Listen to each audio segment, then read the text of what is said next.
आपको जानकारी होनी चाहिए, इस देश में 4 लाख मदरसे काम कर रहे हैं, और उन मदरसों के अंदर आप क्या समझते हैं, उसमें कोई वैज्ञानिक तैयार हो रहे हैं, साइंटिस्ट तैयार होते हैं, उसमें इंजीनियर बन रहे हैं क्या? सारे के सारे मदरसों में पढ़ने वाले लोगों का एक ही उद्देश्य है कि किस प्रकार से भारत में इस्लाम को हम फैलाएं और किस प्रकार से हिंदू जाति को खत्म करें। सबका एक ही उद्देश्य है। मैंने दारुल उलूम देवबंद का भ्रमण जब किया सहारनपुर के अंदर, आपको हैरानी होनी चाहिए, एशिया का सबसे बड़ा मदरसा आपके देश में चलता है। अगर एशिया का सबसे बड़ा मदरसा पाकिस्तान, अफगानिस्तान, ईरान में होता तो कोई बात समझ में आती थी, लेकिन इस हिंदुस्तान में हमारी छाती पर एशिया का सबसे बड़ा मदरसा चल रहा है, और उस मदरसे के अंदर 6,500 विद्यार्थी उस समय थे। देखिए उन लोगों की योजना देखिए, और केवल एक मदरसा नहीं है, इस देश में 4 लाख मदरसे काम करते हैं। आपके गुरुकुल खत्म हो गए पूरी तरह से, जहां पर आपके धर्म प्रचारक तैयार होते थे, बच्चों को संस्कार दिए जाते थे, उन संस्कारों और संस्कृति के केंद्रों को पूरी तरह से खत्म कर दिया गया। आज पूरे देश से गुरुकुल खत्म, और जितने भी गुरुकुल चल रहे हैं उन सारे गुरुकुलों के बच्चों को मिला दो और एक मदरसे के बच्चों को ले आओ, मदरसों के बच्चे उनसे ज्यादा हैं। अब आप सोचोगे आपकी संस्कृति बचेगी कैसे? दनादन उनके धर्म केंद्र बढ़ते चले जा रहे हैं, हमारे गुरुकुल खत्म होते चले जा रहे हैं। और ये तो मैंने मदरसों की बात की आपके सामने, उनके इतने सारे संगठन हैं। जैसे एक संगठन का नाम है जमीयत उलेमाए हिंद, एक संगठन का नाम, और उस संगठन का टारगेट है 2028 तक भारत के 100 जिलों में हम 1 करोड़ मुसलमान नौजवानों को ट्रेंड करेंगे, यानी उनको सशस्त्र प्रशिक्षण देना उन्होंने शुरू कर दिया है। अभी कुछ दिन पहले देवबंद के अंदर उसी संगठन का एक ट्रेनिंग सेंटर खुल रहा था। वहां पर बहुत सारे हिंदूवादी संगठनों ने जाकर के उसका बहुत जबरदस्त तरीके से विरोध किया। योगी सरकार ने तत्काल संज्ञान लिया, और योगी जी ने आने वाली परिस्थिति को बहुत अच्छी तरह से भांप करके तत्काल वहां पर एक एटीएस का ट्रेनिंग सेंटर स्थापित कर दिया। योगी जी समझ गए कि अगर थोड़ी सी भी चूक हो गई और हमने थोड़ा सा समय ज्यादा लगा दिया तो ये भी क्षेत्र पूरी तरह से आतंकवाद का गढ़ बन जाएगा। आप कभी देवबंद में जाकर के देखिए स्थिति क्या है लोगों की, सारी की सारी राष्ट्र विरोधी गतिविधियां उस केंद्र से चलती हैं। ऐसा एक मदरसा नहीं, बड़े बड़े मदरसे, बड़े बड़े संगठन इस देश में काम करते हैं। आप लोगों को आज ये सोचना है कि हम किस दिशा में जा रहे हैं, आपकी योजना क्या है। आप अपने बच्चों के लिए सोचते हैं। अभी बहन जी कह रही ना हमारे पास तो एक है बस, और उनके पास कितने हैं? वो 17 पैदा कर रहे हैं, और टारगेट क्या है उनका? अरे आप अपने बच्चों को डॉक्टर बनाना चाहते हैं, वो नहीं सोचते होंगे क्या डॉक्टर बनाना, लेकिन उन लोगों का समर्पण देखो, उनका त्याग देखो अपने राष्ट्र के प्रति, अपने धर्म के प्रति। वो चाहते हैं हमारा भी बच्चा डॉक्टर बने, लेकिन फिर भी अपने बच्चों के भविष्य को दांव पर लगा रहे हैं वो लोग। उनका समर्पण देखो। हम तो उनके आगे कुछ भी नहीं है, हम तो पूरी तरह से स्वार्थ में डूबे पड़े। अपने बच्चों को हम गुरुकुल में नहीं पढ़ा सकते, अपने बच्चों को धर्म की शिक्षा नहीं दे सकते, और इतने स्वार्थी हो गए, इतने स्वार्थी हो गए, केवल एक बच्चा पैदा करते हैं। अब तुम संपत्ति खूब कमा लो, खूब बड़ी बड़ी कोठियां बना लो, बड़े बैंक बैलेंस बना लो, बड़े बड़े प्लॉट लेकर के डाल दो, लेकिन देखो आपका एक बच्चा है। आने वाले भविष्य की आहट को सुनिए, आपका एक बच्चा है और उनके 17 बच्चे हैं। बोलो आपकी कोठियों में कौन रहेगा? आप इस गफलत में पड़े। कश्मीर में कौन रह रहा है आज?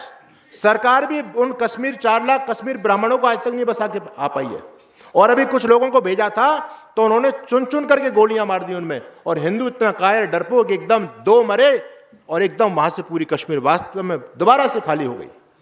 संघर्ष हम लोगों ने छोड़ा करना बंद कर दिया पूरी तरह से।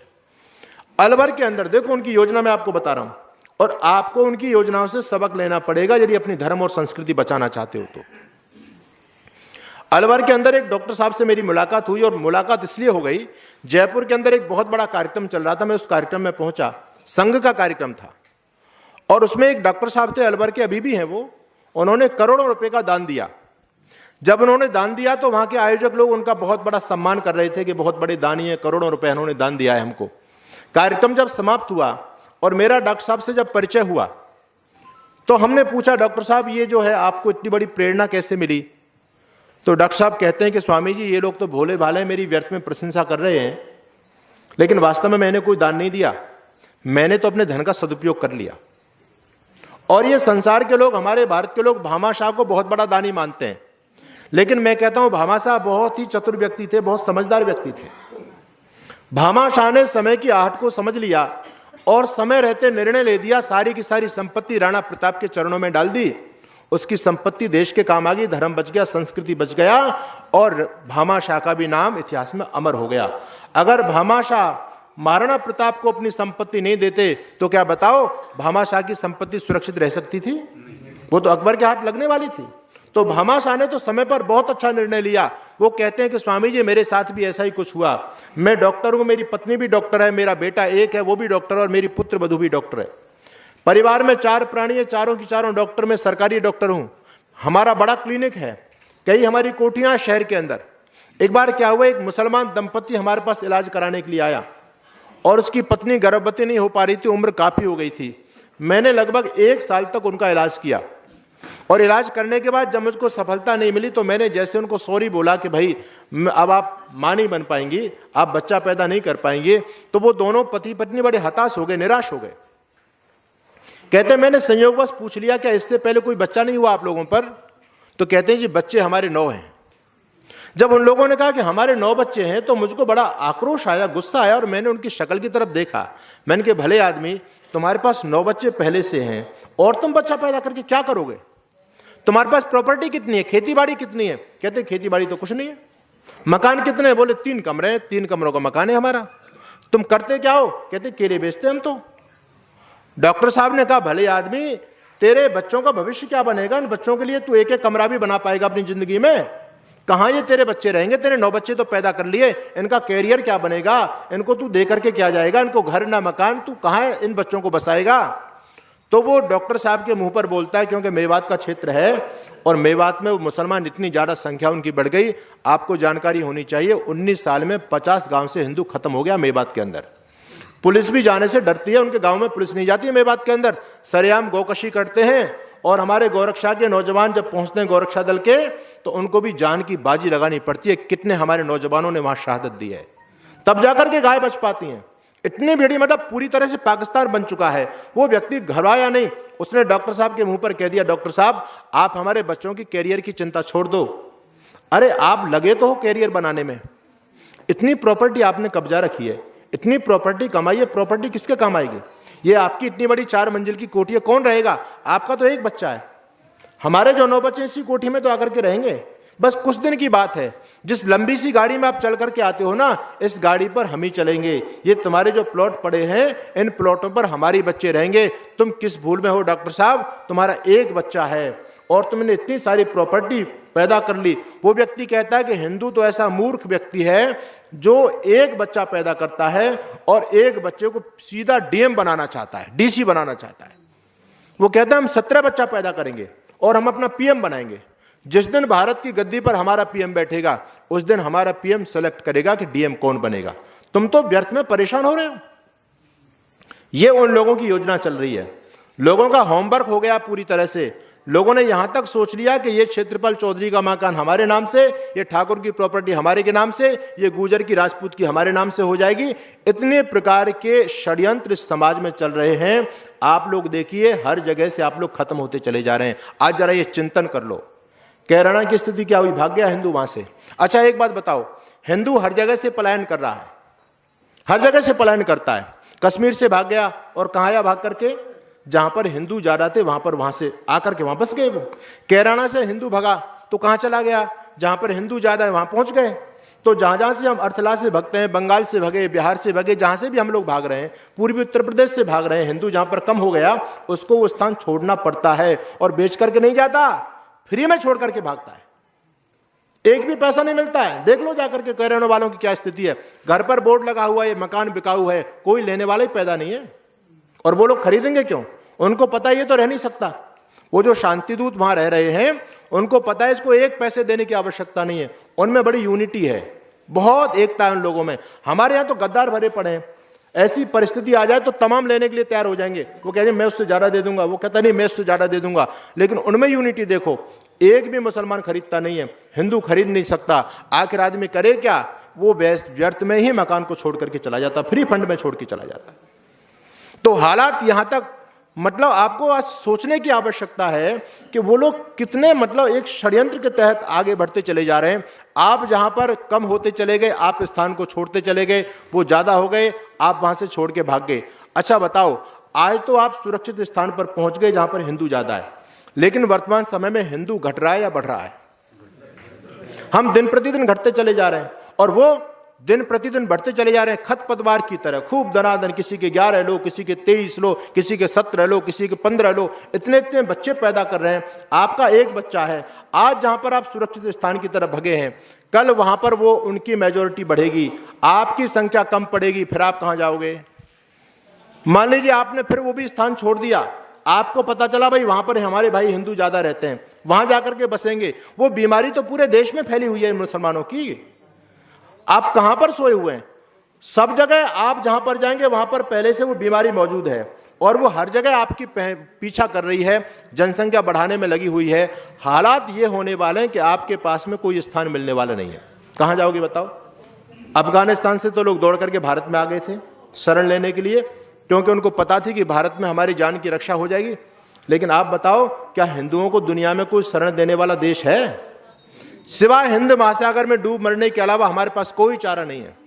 आज हमको ये चिंतन करना पड़ेगा कि आप किस गर्दिश में सो रहे हो, अपने बच्चों के भविष्य को क्यों अंधेरे में डाल रहे हो? अपने बच्चों को तुम क्या दे करके जाओगे? ये संपत्ति तुम्हारी सुरक्षित रहने वाली नहीं है। इतिहास के प्रमाणों को देख लो। आज जिस द कश्मीर फाइल को आप लोग देख रहे हो, ज्यादा पुरानी बात नहीं है, आज से केवल 30 साल पहली बातें हैं ये। ऐसा नहीं है कि आज से 250-300 साल पुरानी घटना हो, केवल 30 साल पहली घटना है। और 30 साल बाद आज जिस मूवी को लोग थिएटर में जाकर के देख रहे हैं, आप 30 साल बाद देखना गली गली में यही होगा। द कश्मीर फाइल गली गली में चलेगी, क्योंकि तुम्हारी कोई योजना नहीं है। तुम्हारे घर में तो कुछ मिलता ही नहीं है। उनके धर्म केंद्रों को देखो, उनके घरों को देखो, सारे के सारे आतंकवाद के गढ़ बने हुए हैं। सब में हथियार मिलेंगे, तुम्हारे घर में एक डंडा भी नहीं मिलने वाला है। अभी मैं गया एक कार्यक्रम के अंदर, वहां एक आचार्य जी योजना बता रहे थे, कह रहे थे ये हथियार अपने घर में रखो, ये हथियार अपने घर में रखो, है ना, पेट्रोल बम बनाने के लिए ये रखो, इतनी लाठी रखो, फरसा रखो, बम्बल रखो, और जो ना तलवार रखो। मैंने कहा आपने सैकड़ों हथियार गिनवा दिए, लेकिन मुझे ये तो बताओ उन हथियारों को चलाएगा कौन? अरे हमारे पास उन हथियारों को चलाने वाला कोई है क्या? एक भी नहीं है। कौन चलाएगा उन हथियारों को? हमारे हथियार उनके हाथ लगने वाले हैं। इसलिए आपको जागरूक होने की आवश्यकता है। ये बहुत बड़ी राष्ट्रीय समस्या है, और इस समस्या के हल में बहुत सारे लोग लगे हुए हैं। कुछ अपने तरफ से प्रयास भी हो रहे हैं, शुद्धि का भी चक्र चलाया जा रहा है, लेकिन स्थिति बहुत भयानक है। तो इसलिए मैं आपको आज जागरूक करना चाहता हूं कि ये बहुत बड़ी एक योजना देश में चल रही है कि किस प्रकार से हिंदू को खत्म किया जाए। अनेक प्रकार के जिहाद चल रहे हैं इस देश में। आप लोगों ने लव जिहाद का नाम सुना है। 2008 में जब हम पढ़ते थे तो पहला जब ये नाम ही हमने पहली बार सुना था लव जिहाद, तो हमने सोचा लव जिहाद क्या है। उस समय कोई नहीं जानता था लव जिहाद को, लेकिन अब भारत का बच्चा बच्चा जानता है। अकेले हरियाणा से 20,000 लड़की 3 साल पहले 1 साल में लव जिहाद की शिकार बनी थी। ये सरकारी आंकड़े मैं आपके बीच में बता रहा हूं। यानी कितने सारे जिहाद। आपकी बहन बेटियों को देखो, उनकी सहन शक्ति को देखो। यहां से जो लड़कियों को लेकर के जाते हैं वो लोग, तो बाकायदा उनको पुरस्कृत किया जाता है, उनके इनाम लगे हुए हैं। अगर ठाकुर की लड़की को कोई मुसलमान लेकर के जाएगा तो इतने लाख रुपए मिलेंगे, जाट की लड़की होगी तो इतने लाख रुपए मिलेंगे, गुजर की लड़की होगी तो इतने लाख रुपए मिलेंगे। हर कास्ट के हिसाब से वहां पर पूरी तरह से पैसे तैयार मिलते हैं उन लोगों को। लेकिन हमारे यहाँ कोई हिंदू किसी मुसलमान लड़की से विवाह कर ले तो हम उसको जाति से छेक देते हैं, बोले नहीं ये तो विधर्मी बन गया, हटाओ उसको जाति से। तुम्हारा डाइजेशन सिस्टम खराब हो चुका है, तुम बचोगे कैसे? आज चिंतन ये इस बात का करो। निवेदन मैं आपके बीच में कर रहा था, एक उन्होंने जिहाद चलाया, फूड जिहाद। अभी कोरोना काल चला तो आप लोगों ने देखा कि किस किस प्रकार से उनकी मानसिकता लोगों के सामने आ गई। कोई तो फलों में पेशाब कर रहा है, कोई थूक बेच रहा है ना, कोई जो भोजन बना रहे हैं तो उसमें थूक करके खिला रहे हैं। ये इनका धर्म ग्रंथ बताता है, ये कुछ गलत नहीं करते। इनका कुरान इस बात को कहती है कि जो काफिर लोग हैं उनके मुंह में थूको। इनकी कुरान इस बात को कहती है, तो थूकते हैं, तुम्हारे खाने में थूकते हैं। बार बार तुम वीडियो देखते हैं, वीडियो वायरल होते हैं, लेकिन हम ऐसे मूर्ख व्यक्ति हैं फिर भी कोई इनसे प्रेरणा नहीं लेते। हम सस्ते के चक्कर में, अपना 1 रुपया 2 रुपये बचाने के चक्कर में, इन्हीं जो है ना कठमिल्लों के चक्कर में पड़ते हैं। आप 2 रुपये बचा रहे हो, लेकिन आगे जिन लोगों के लिए आप संपत्ति को बचा रहे हो, आप सारी की सारी संपत्ति इनको ही देने वाले हो। आजकल क्या चला है? फूड जिहाद चला है इनका। आजकल देखो इन पर कोई ज्यादा काम तो है नहीं, तो ये खाने पीने, कोई फल बेच रहा है, कोई कुछ बेच रहा है, किसी का होटल किसी ने खोल लिया। और आजकल हमारे हिंदू समाज में ये बीमारी चल गई कि हमारे यहाँ ये बहनें भी नौकरी करना इन्होंने भी शुरू कर दिया। ये हमारी संस्कृति नहीं है। ये तो कम्युनिस्ट लोगों ने हमारे परिवारों को तोड़ने के लिए एक योजना बनाई कि हिंदुओं की लड़कियों को बहकाओ और उनको नौकरी में लेके जाओ, जिससे इनके परिवार टूटेंगे। आज देखो कितने परिवार टूट गए नौकरियों के चक्कर में। हम अपनी संतान को समय नहीं दे पा रहे, संतान का निर्माण होना बंद हो गया, सारा का सारा मामला उल्टा हो गया है। हम उन लोगों के षड्यंत्र को, चाल को समझ नहीं पाए। तो क्या होता है कि हमारे घरों में ये बहनें भी नौकरी करती हैं और भाई भी नौकरी करते हैं। अब भोजन कौन बनाए, समस्या ये है। दोनों थके हारे शाम को आते हैं तो भोजन कौन बनाए। शहरों की स्थिति बता रहा हूं मैं आपको। तो क्या करेंगे, होटल को किसी को टटोलेंगे, भाई सस्ता होटल किसका है। तो जितने भी सस्ता सामान बेचने वाले मिलेंगे सारे के सारे यही लोग मिलेंगे, वर्ग विशेष के लोग हैं सारे के सारे। उनको पता है कि भैया, जैसे आजकल एक कंपनी है, फर्म का नाम है जोमेटो, वो फूड सप्लाई करती है। आपको इडली चाहिए, डोसा चाहिए, समोसा चाहिए, आप केवल फोन कीजिए आपके घर में आ जाएगा। कितने आपको टिफिन खाना चाहिए, फोन कीजिए आपके घर में आ जाएगा। वो टोटल इन्हीं लोगों की फर्म है। या तो ये किसी होटल में काम करने वाले मिलेंगे, भोजन बनाने वाले मिलेंगे, या पैक करने वाले मिलेंगे, या घर तक पहुंचाने वाले मिलेंगे। इस पूरी की पूरी श्रृंखला में कोई ना कोई ये लंबी दाढ़ी वाला आपको मिल ही जाएगा। अब क्या करते हैं ये लोग, जब इनको पता चलता है कि ये खाना किसी हिंदू के घर में लेके जाना है, तो ये उस खाने के अंदर दवा मिलाते हैं। और वो दवा उस प्रकार की होती है जिससे जिस व्यक्ति ने वो खाना खा दिया, आगे जाकर के वो व्यक्ति बच्चा पैदा नहीं कर सकता। और ये बहुत बड़े पैमाने पर इनका काम चल रहा है। इसको बोलते हैं फूड जिहाद। अच्छा, मान लीजिए शर्मा जी के 2 बच्चे, एक बच्चा है, और शर्मा जी की तो उम्र काफी हो गई, उनको तो बच्चे पैदा करने नहीं है। अब जो शर्मा जी का बच्चा उस भोजन को कर रहा है, वो बच्चा कभी संतान उत्पत्ति नहीं कर सकता। यानी वो कहते हैं कि हम तलवार से इनको कब तक काटेंगे, आगे ये प्रयास करो कि इनकी जनरेशन ही पैदा ना हो, इनकी पीढ़ियां ही खत्म हो जाएं, तो भारत पर तो अपना कब्जा हो ही जाएगा। इतने प्रकार के जिहाद, फूड जिहाद दो, मेडिसिन जिहाद ले लो इनका, है ना, लव जिहाद लो, लैंड जिहाद लो, एजुकेशन जिहाद लो, कितनी प्रकार की जिहाद, यानी धार्मिक लड़ाई, अपने धर्म को फैलाने के लिए अनेक प्रकार की योजना लेकर के ये लोग हमारे सामने हैं। लेकिन फिर मैं कहूंगा कि हिंदू को कोई चेतना नहीं है, हिंदू सोया पड़ा है। एक और प्रबल शत्रु हमारा है जिसको बोलते हैं ईसाई। वो लोग इनके भी बाप हैं, इनसे भी आगे हैं वो। यानी ये तो सामने से लड़ते हैं और वो व्यक्ति षड्यंत्र के तहत काम कर रहे हैं वो लोग। आपको जानकारी होनी चाहिए, अभी कोरोना काल में 3 महीने के अंदर मध्य प्रदेश के अंदर 1 लाख लोगों को कन्वर्ट कर दिया। जितने भी आदिवासी क्षेत्र हैं वो पूरी तरह से उन लोगों ने कन्वर्ट कर दिए। आप लोग इस भ्रम में बैठे कि हिंदुस्तान हिंदुओं का है, इस भ्रम में बिल्कुल मत रहना। आपके हिंदुस्तान के 12 प्रांत में हिंदू खत्म हो गया, अल्पसंख्यक हो गया। जहां कभी आदिगुरु शंकराचार्य पैदा हुए उस केरल प्रदेश के अंदर, उस गांव में आज एक भी हिंदू नहीं है, टोटल मुसलमान हैं। देखो कि हमारी हालत क्या बन रही है। तो पूरी तरह से जो क्रिश्चियन लोग हैं उन्होंने आदिवासी क्षेत्र को पूरी तरह से कन्वर्ट कर दिया है।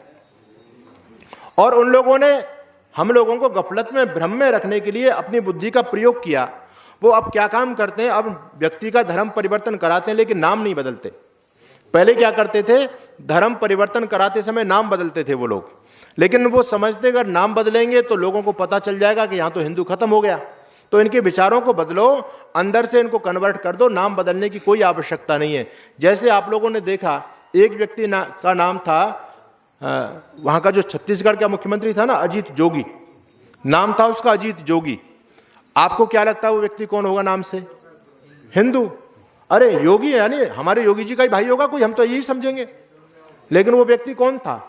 वो व्यक्ति क्रिश्चियन था, पक्का क्रिश्चियन, ईसाई था। जब वो व्यक्ति मर गया तो सब लोगों के सामने उसकी असलियत आ गई कि उसको ईसाई रीति रिवाज से उसको दफनाया गया। आप देखिए पंजाब के मुख्यमंत्री थे, अभी सत्ता तो चेंज हो गई, अभी उनसे पहले जो मुख्यमंत्री थे नाम था चरणजीत सिंह चन्नी, पगड़ी भी बांधते थे। हम लोग ये समझते हैं कि हमारे सरदार भाई जी हैं कोई, लेकिन वो व्यक्ति पक्का क्रिश्चियन। यानी क्रिश्चियन लोगों के षड्यंत्र को देखो कि वो नाम परिवर्तन नहीं कराते। एक व्यक्ति है जिसको हमारे देश के बहुत सारे लोग भारत का प्रधानमंत्री बनाना चाहते हैं। नाम क्या है जी उसका? राहुल गांधी। कौन है वो, बोलो? है ईसाई नहीं, वो तो वर्ण संकर है, खिचड़ी है वो तो, ना ईसाई ना मुसलमान। उसके पूर्वज दादा परदादा तो मुसलमान थे और उसकी माँ है ईसाई, तो वो तो पूरी तरह से वर्ण संकर है। लेकिन नाम उसका हिंदू से रखा हुआ है। हिंदुओं को बहकाने के लिए नाम हिंदू है और हमारे बहुत सारे हिंदू भोले भाले मेरे भाई उसको देश का प्रधानमंत्री बनाना चाहते हैं। बोले राहुल को प्रधानमंत्री बनाएंगे। अरे सोचो, राहुल गांधी प्रधानमंत्री बनेगा तो वो अपनी क्रिश्चियनिटी को बढ़ाएगा, तुम्हारे हिंदुत्व को बढ़ाएगा।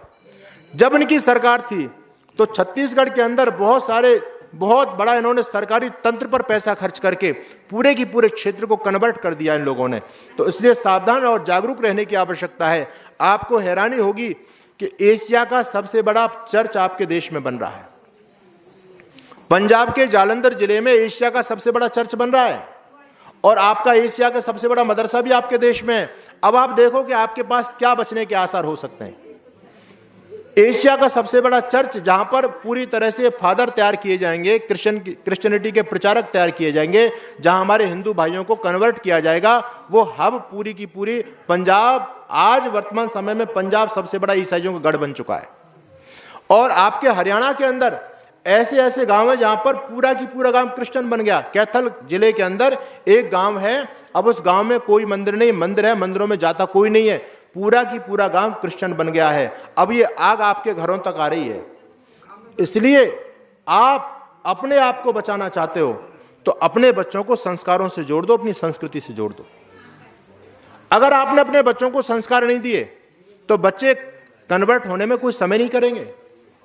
एक समय वो भी था, भगत सिंह देश के लिए कुर्बान हो गए। गुरु गोविंद सिंह के छोटे छोटे बच्चे फतेह सिंह, जोरावर सिंह को दीवार में चुनवा दिया गया इन पापी लोगों ने, लेकिन वो बच्चे कभी अपने धर्म से विचलित नहीं हुए।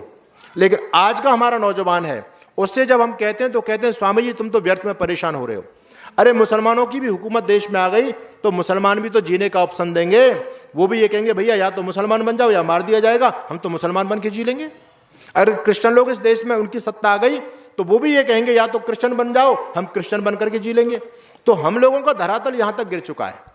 यानी हम लोगों ने अपने बच्चों को संस्कार नहीं दिए। एक वो गुरु गोविंद सिंह के भी बच्चे थे, एक की उम्र है 7 साल और एक की उम्र है 9 साल। एक का नाम फतेह सिंह, एक का नाम जोरावर सिंह। देखिए क्या उनको संस्कार दिए थे माता पिता ने। जब चमकौर के युद्ध के अंदर गुरु गोविंद सिंह के 2 बड़े पुत्रों का बलिदान हो गया, जुझार सिंह और अजीत सिंह जब देश के लिए काम आ गए तो फिर छोटे बच्चों पर जिम्मेदारी आ गई थी।